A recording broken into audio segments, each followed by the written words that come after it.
36 দিন ঘুমাতে দেয় নাই, আমাকে 36 দিন লাগাতার ঘুমাতে দেয় না। চিন্তা করা যায় 40 দিন পর্যন্ত আমার চোখ বেঁধে রাখছে, আমার মাথা বেঁধে রাখছে। আমাকে প্রস্রাব করার পর্যাপ্ত সময় দেওয়া হতো না, পায়খানা করার পর্যাপ্ত সময় দেওয়া হতো না। পায়খানা করতে গেলে সেখানে দরজা খোলা রাখতে বলতো। তারপর আমার পোশাক তারা খুলে নিয়েছিল, আমাকে পাগলের পোশাক রাখা হয়েছিল ইলেকট্রিক শকের মাধ্যমে।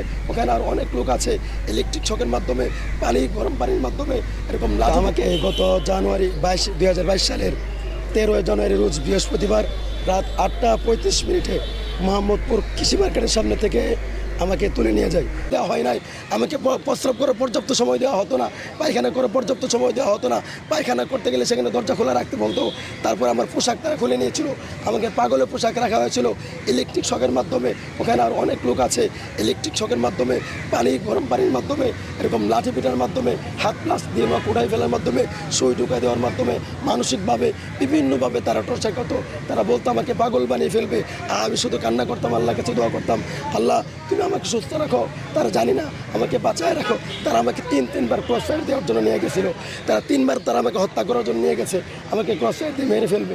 আমি তাদের হাতে পায়ে ধরে বলতাম আমার কী অপরাধ, আমি কী করেছি। তারা বলছে তোমরা রাষ্ট্রের বিরুদ্ধে ষড়যন্ত্র করো, সরকারের বিরুদ্ধে কথা বলো, সরকারের বিরুদ্ধে বক্তব্য দাও, সরকারের বিরুদ্ধে জুমার খুতবা দাও। আমি বললাম আমি তো ছোটো মানুষ, আমার তো এত পরিচিতি নাই, আমি এতটা ফেমাসও না, আমার কথা কার কী আসা যায়। আমি আপনাদের এমন কী ক্ষতি করে ফেললাম, আমি তো কারো কোনো ক্ষতি করে নাই।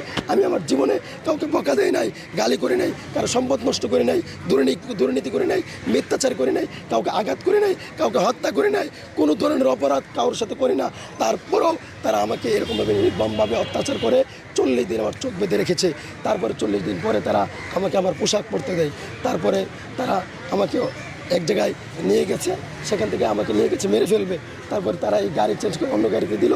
40 দিন পর রাত 12টায় আমি চোখ খুলে দেখি নীলফামারী র্যাব 13 সিপিপি র্যাব 13তে আমাকে সেখানে নেওয়া হয়েছে।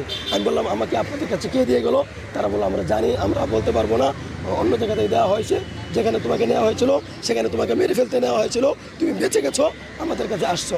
তারপরে তারা আমাকে অনেক টর্চার নির্যাতন করার পরও নীলফামারী র্যাব 13 এরা আমাকে টর্চার নির্যাতন করার পরে আমি ব্যতীত আমার অসুস্থ হওয়া সত্ত্বেও তাদেরকে বলেছিলাম আমাকে চিকিৎসা করানোর জন্য। তারা আমাকে হসপিটাল নিয়ে গেছে, বলছে ডাক্তারের কাছে যাই বলবো তোমার কোনো অসুবিধা নাই। আমি ডাক্তারের কাছে বলতেছি যে আমার অসুস্থতার কথা, সেখানে ডাক্তার আমার কথা গ্রহণ করে নাই। তারাও ডাক্তারকে বলে দিচ্ছে যেন আমার কোনো অসুস্থতার রিপোর্ট তৈরি না হয়। ডাক্তার ভুয়া মিথ্যা রিপোর্ট তৈরি করেছে, আমি সুস্থ। তারপরে সেখান থেকে আমাকে ম্যাজিস্ট্রেট কোর্টে নিয়ে যাওয়া হয়, সেখানে আমাকে বই দেখানো হয় কোর্টে নেওয়ার আগে, যদি তুমি ম্যাজিস্ট্রেটের সামনে সব কিছু বলো এতদিন যা হয়েছে, তাহলে তোমাকে আমরা সেখান থেকে ম্যাজিস্ট্রেট তোমাকে নেবে না, আমরা আবার এনে তোমাকে গুম করব। আর যদি বলো আমরা যেভাবে বলি এইভাবে যদি বলো, তাহলে ম্যাজিস্ট্রেটের কাছে দিয়ে দিলে তোমাকে একটা মামলা দেওয়া হবে, তারপরে তুমি জামিনে বের হয়ে যেতে পারবা। আমি তাদের হাতে পায়ে ধরে বলছি স্যার যে কোনো মূল্যেই হোক আমাকে বের হওয়ার ব্যবস্থা করুন, অথবা ম্যাজিস্ট্রেটের কাছে দেন।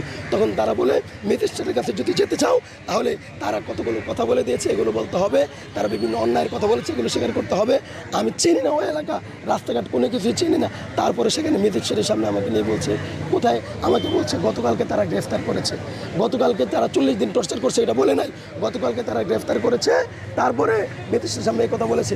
আমি ম্যাজিস্ট্রেট আমাকে জিজ্ঞেস করলো এখানে তুমি কোথায় আসছো কেন? আমি বলছি স্যার আমি এখানে কোনো কিছু চিনি না। তারা আমাকে এভাবে তারা আমাকে ওই পরের ঘটনাগুলো বলতে দেয় না, র্যাব দাঁড়ায় ছিল। তারপরে ম্যাজিস্ট্রেট আমাকে জেলখানায় পাঠায়, সেখানে অনেক কাহিনী, জেলখানার ভিতরে সেলের ভিতরে এখানে নির্যাতন করা হয়তো। প্রথমত কথা হলো লাঠিতে পিটানো হয়তো। আর আমাকে সবচেয়ে বেশি কষ্ট হয়েছে আমাকে লাগাতার 36 দিন ঘুমাতে দেওয়া হয়নি, আমাকে দাঁড়িয়ে রাখা হয়েছে। একটা মানুষ এক লাগা 2 ঘন্টা 3 ঘন্টা 5 ঘন্টা দাঁড়িয়ে থাকলে তার অবস্থা খারাপ হয়ে যায়। 36 দিন আমাকে ঘুমাতে দেওয়া হয় না, আমার মেরুদণ্ড ফেটে যাওয়ার মতো অবস্থা হতো। আমার মাথাকে 40 দিন পর্যন্ত টাইট করে বাঁধা রাখা হয়েছে। আর এর জন্য আমার যে ব্যথা তৈরি হয়েছে এখন পর্যন্ত আমার সেই ব্যথা আছে। আমি 1.5 বছর জেল খাটার পরে বের হয়েছি, 1.5 বছর পরে আজকে পর্যন্ত সেই ব্যথা আমার অনুভূত হয়। আমার সারা শরীরে আমি অসুস্থ হয়তো এমন অবস্থা হয়ে গেছে, নিস্তেজ হয়ে গেছে, আমি ভালোভাবে হাঁটতে পারি না, একতলা সিঁড়ি উঠতে পারি না। অথচ আমি অত্যন্ত পরিশ্রমী ছিলাম, কর্মঠ ছিলাম, আমি অনেক পরিশ্রম করতে পারতাম। আজকে আমার জীবনটা, হ্যাঁ চোখ বাঁধা ছিল, হাত বাঁধা ছিল, কখনো হাত পিছন দিয়ে বাঁধা রাখতো, কখনো উল্টায় রডের লেগে ঝুলায়, এরকম রডের সাথে ঝুলায় বাঁধা রাখা হয়তো। আমি গরমের সময় নামাজ পড়ার জন্য, কিন্তু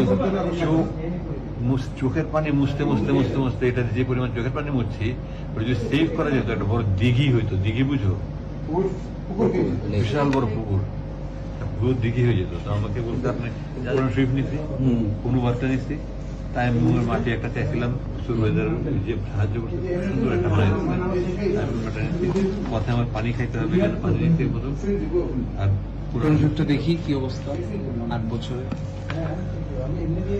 কত ছিঁড়া আমি এই যে এখানে তালি তুলি লাগাইছি আমি এগুলো সব লাগাইছি আমি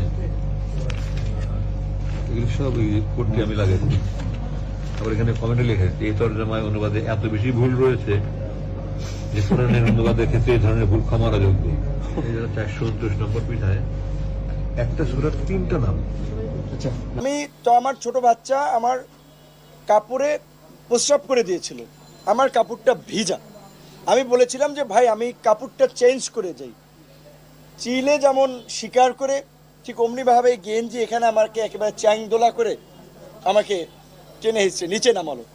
আমার বাচ্চা প্রস্রাব করা কাপড়টা পর্যন্ত আমাকে চেঞ্জ করতে দিল, আমার পায়ের জুতাটা পর্যন্ত আমাকে নিতে দেয় নাই। কিন্তু নিয়েই চোখ মুখ বেঁধে জিজ্ঞাসাবাদ এবং সেই সাথে অমানবিক মানে বলতে পারেন যে আপনার অমানবিক মারধর করে। এক পর্যায়ে আমার শরীরে কাঁপুনি চলে আসে, আমার মুখ দিয়ে লালা বের হয়ে যায়। তারপরে তারা ডাক্তার আনে। তাদের সিস্টেম কতটুকু মানে মানসিক নির্যাতন করার জন্য উন্নত সিস্টেম। এই নির্যাতনের পরে তার ডাক্তার আনে, ডাক্তার চোখ বাঁধা আমাকে ইনজেকশন দেয়। আমি ইনজেকশন দেয় কিসের ইনজেকশন? এটা কি ভালো না মন্দ, না এর সাথে কোনো জীবাণু ঢুকিয়ে দিচ্ছে আমি তো জানি না। আমি চোখটা কাপড়টা একটু সরিয়ে ভদ্রলোককে দেখার চেষ্টা করেছিলাম, সে খাপ করে আমার হাত ধরে ফেলছে। পরে ওনারে কথা বলতে বলতে জিজ্ঞেস করলাম, উনি বলে আমাকে মাঝে মাঝেই এরকম আনে। তারপরে রাতে ঘুমেই পড়ি, সকালবেলা খাবার দেয় অন্ধকার ঘরেই। একটা ছোট্ট মহসিন হল ঢাকা বিশ্ববিদ্যালয়ে যারা গেছেন, নিচে যে সিঙ্গেল রুমগুলো থাকে ওই রকমের একটা রুমের মধ্যে বাথরুম, লাইট নেই, খাবার দিছে মোমবাতি জ্বালাইয়া, দিনের খাবার না রাতের খাবার আমি জানি না। তারপর আবার